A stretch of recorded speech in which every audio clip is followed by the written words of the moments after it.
Hey everyone, how's it going? And welcome again to another episode of Saturday Night Horror. Now I'm actually really excited about this week because I'm going to watch a movie I haven't watched since I was a teenage beefcake. It has been years since I've watched this. Tonight, we're going to be watching Fire in the Sky. Now I know what you're thinking. You're thinking Beefcake, Fire in the Sky is not a horror movie, you moron. And for all intents and purposes, you'd be correct. But I consider it a horror movie. To me, this movie is a horror movie. And let me tell you why. Story time. Fire in the Sky came out in '93. I was 11 years old at the time. Now I remember a lot, and I mean a lot, of TV spots for this movie. They were showing scenes where the guy was kind of floating in the air, holding on to some kind of cord, where he looked like he was in the ship. They showed a scene where he had this, it looked like a sheet just coming down on him, being skin tight, and he was screaming. So the TV spots creeped me out. So Bella, stop. Yeah, well, Bella's here, so we're gonna have a lot of interruptions. She is still trying to chew through the cord for my lights, and it's driving me nuts. Absolutely nuts. I'm tempted to just let her do it and find out the consequences, but not going to do that. So yeah, the TV spots creeped me out, and I had no desire at all to watch this movie. So of course, when it came on basic cable, I watched it. Now it happened to come on late at night. I watched it, and it scared the crap out of me. It creeped me out. It's absolutely scared the crap out of me. And the main reason for that were the aliens and what they did to our main character Travis. Once they got him on their ship, it was just, we'll get into it later in the video, but man, it scared the hell out of me, creeped me out, and I have not watched it since until tonight. So I'm interested to see if after watching it tonight, if it still creeps me out, or if I watch it and I'm thinking, man, why were you scared of this? Why were you creeped out by this? So I'm interested to kind of see what my reaction to it will be now that's been years and years down the road. So yeah, Fire in the Sky is our movie. Now as far as cooking goes, I had an idea, but then I looked in the freezer and saw we had one frozen pizza left, so I said, you know what? Let's just go ahead and do this last frozen pizza as the cooking portion for tonight. So we're going to do what we always do with frozen pizza. We're going to work our magic on it, spruce it up a little bit, make it Beefcake Saturday Night Horror worthy. So yeah, Fire in the Sky, our very last frozen pizza. It's going to be an interesting night. I'm looking forward to watching this movie. So without further ado, let's head in the kitchen. Let's get this pizza done so we can watch our movie. Bella she's run under the bed. She's hiding now. Hopefully she will know. As soon as I say something, here she comes. Come here. You want to get on camera? Bella, you want to get on film? Now she's shy. So anyway, let's head out of the kitchen. Let's get this pizza done. Let's watch our movie. I'll see you out there. Let's go out to the kitchen. Let's go out to the kitchen. Let's go out to the kitchen and have ourselves a snack. Alright everyone, here's our frozen bruschetta pizza. It's a regular pepperoni pizza, so this is what we're working with. Let's get our magic going. Let's make it edible. Alright, first thing we did, like before, took off all the pepperonis. We're not going to have any pepperonis up here at all. So now that that's done, we're going to put some extra cheese up here. Alright, so we got our extra cheese up here. Not too much. This will be just fine. This will cover in those spots where the pepperonis were. So next up, we're going to sprinkle some oregano leaves up there. And there's Bella. Hello, Bella. So we're going to put some oregano leaves up here. Like so. Alright, now that we've got oregano leaves up there, there's one more thing we're going to add. We are going to add Italian seasoning. Oh yes. Always have to put Italian seasoning on it. Always, always, always. So that's it. That's all we're going to do to it. The oven has preheated to 400 degrees. Let's get her done. Alright, so we cooked it for 20 minutes, 400 degrees. This is how it turned out. And yeah, we got started a little early on the cooking. Just a little bit early, wanted to get it done. I was getting hungry. So, now that we got our food, we need something to drink to go with it. I think we might have something in the fridge. Let us look. Oh yeah,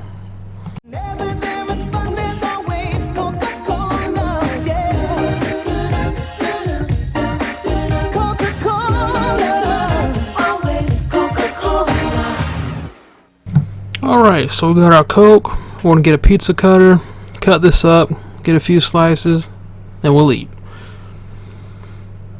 Alright, it's a few hours later. It's dark outside. We're going to turn off the last light in the house here. Alright, all the lights in the house are off, and we are good to go with fire in the sky. Definitely excited about watching this again. So, yeah, let's see what happens, man. I hope I enjoy it this time around as well. Alright, and the monster herself, little Bella, is up on my lap. She is... If I turn this light off, she'd go to sleep. Yeah, Bella usually stays out here with me now. Tiger wants no part of her, so Bella and I are going to watch this movie. Alright, everyone. The movie is over. And I will admit this. The alien still creeps me out. That alien, we'll talk about the aliens in a few minutes. Man, these aliens creep me the hell out. The things they did to Travis on the ship were just, oh my gosh. We don't even know if that's all they did or not. So yeah, let's get right into it. First of all, I had completely forgotten that two of my favorite actors were in this movie. Robert Patrick and Noble Willingham. Now, Robert Patrick was the T-1000 in Terminator 2. He's had a lot of movie roles, a lot of TV roles. Just awesome actor, big fan of his. Noble Willingham has a lot of TV roles, a lot of movie roles as well. I know him as C.D. Parker from Walker, Texas Ranger. He was the retired Texas Ranger who owned the bar and grill, if anyone's that old, and used to watch Walker, Texas Ranger on Saturday nights on CBS. So yeah, completely forgot those two were in it, so that was a pleasant surprise. Oh man, this movie. It's, like I said at the beginning, it's not really a horror movie, but to me it is, just because of how bad it creeped me out. Now, as I said just a few minutes ago, it still creeped me out when it came to the aliens. Man, these guys,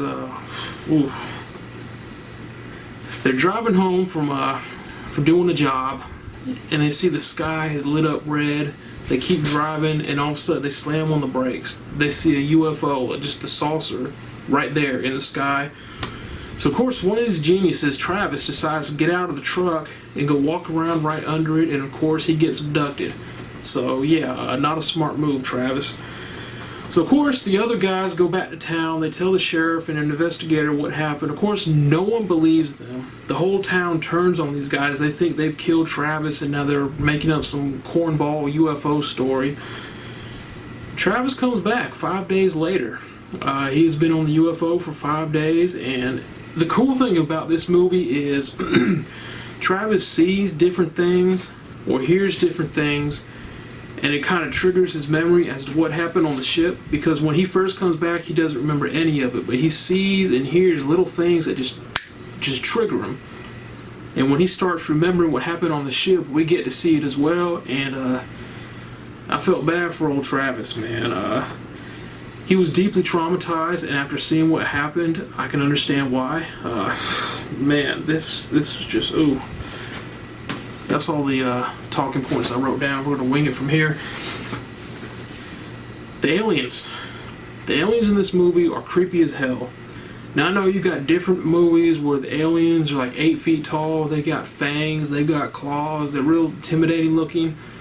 These are your basic aliens. They're short. They have the enlarged heads. These ones have the tall, beady, pitch black eyes. And those are the alien looks that creep me out the most. Not these intimidating ones with fangs and claws. The enlarged heads, the pitch black eyes, that kind of alien creeps me the hell out. And that's what these ones were. Didn't speak a word, didn't make a sound, but they just looked so freaking creepy. And the things they did to Travis, like I said, I don't even know if this is all they did to him or not, but they put a sheet over him.